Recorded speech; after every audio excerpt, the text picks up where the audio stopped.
because I've realized that no matter where you are, or what you're doing, or who you're with, I will always, honestly, truly, completely love you.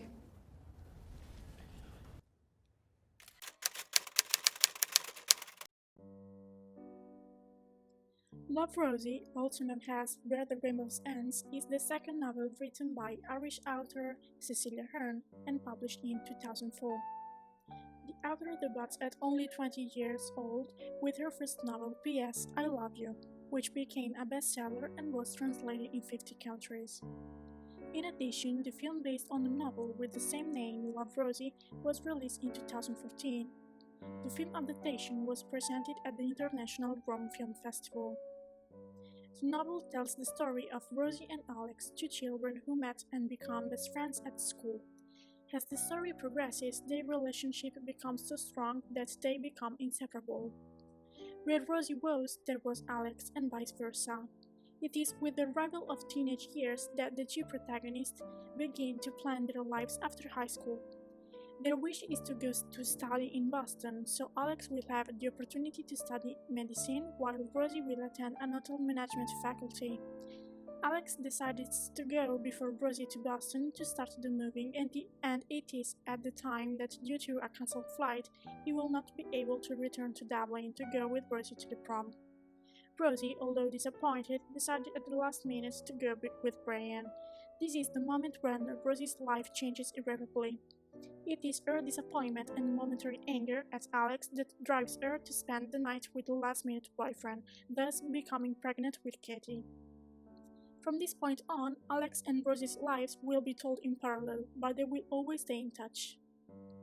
There are many differences that we can notice between the book and film. One of them is at the prom. In the book, Rosie and Alex were supposed to go together, but as mentioned above, Alex couldn't get there in time because of his cancelled flight, which led Rosie to go with Brian. In the movie, instead, Alex confesses to Rosie that he was invited by Bethany, one of the most beautiful girls in high school, and Rosie, to mask her disappointment, confesses that she will go with Brian. Another substantial difference is found in this last character. In the book, Brian, the baby's biological father, will abandon Katie and her mother from the beginning of the pregnancy. Over the years, however, Rosie will date another man named Greg, who will become her husband. In the film, the character of Brian and Greg are merged into the same person, Greg, the father of the child and Rosie's future husband. There is also a plot twist between book and film about the pregnancy. In the film, Rosie hides the fact that she is pregnant to Alex a few months after the baby's birth, until Alex finds out by chance by making a surprise visit to Dublin. In the book, Rosie tells Alex what happened from the beginning, sharing with him the waiting for Kathy's birth. As the years go by, while on the book Alex will have a baby with his partner Sally, who they will call Josh, in the film he will discover that the baby was not really his, since he had been betrayed. Last but not least is the huge difference between the years that are narrated in the book and those in the film. Yes, the book tells about 50 years of the life of the two main characters, while in the film adaptation more or less 20 or 30 years are recounted. One of the most unusual features of the novel is its structure. In fact, Love, Rosie is entirely written in epistolary form. Precisely for this reason, the reader can find cards, birthday invitation, postcards, but also text messages, emails, and letters that exchange not only the two main characters, but also all the other characters. A feature that a reader not used to a narrative structure like this might not appreciate at first glance. So you find yourself not living the various moments in the step with the story, but knowing the fact that happened right away. Yes, it's unusual as a narrative choice, but there's no better way to really get to know the characters in the work, thus managing to understand all their deepest thought and catch the smallest but not insignificant details of the novel. With her choice, the author gives the reader a way to understand when and how Rosie and Alex become more mature as the years go by. But above all, who says that a romance novel can't also deal with important issues?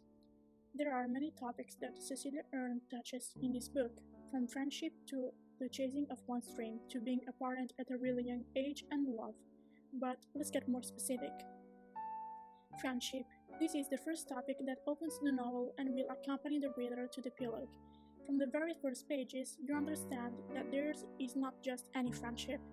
It is one of those really rare friendships to find, which in my opinion is not even comparable to a fraternal relationship. There is complicity but also chemistry, respect and sincerity.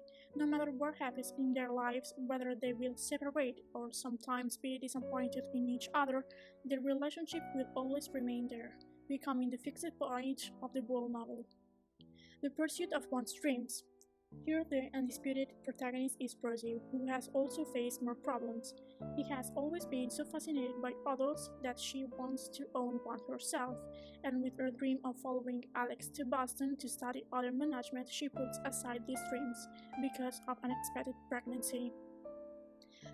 But it will be the same person who, thanks to characters like her father, little Katy, and Alex, who never stop believing in her, thus encouraging her to follow her dream, will succeed in making these dreams come true. Now we come to the topic of single mother, yet another problem, but also the most beautiful gift Rosie ever got. In the first part, and is also shown in the film, there is a kind of rebellion on her part because she didn't feel ready for all of this. The lively, festive, but also somewhat irresponsible Rosie wasn't ready. It's not very encouraging that she has to be a mother but also a father because the biological father will abandon both of them right away. So, Rosie is forced to replace the father figure that the little girl was not having, looking for a partner that she liked, but above all, that could be a father to the baby. Of course, no one was better sweet than Alex, and not surprisingly also Katy's godfather. And finally, love.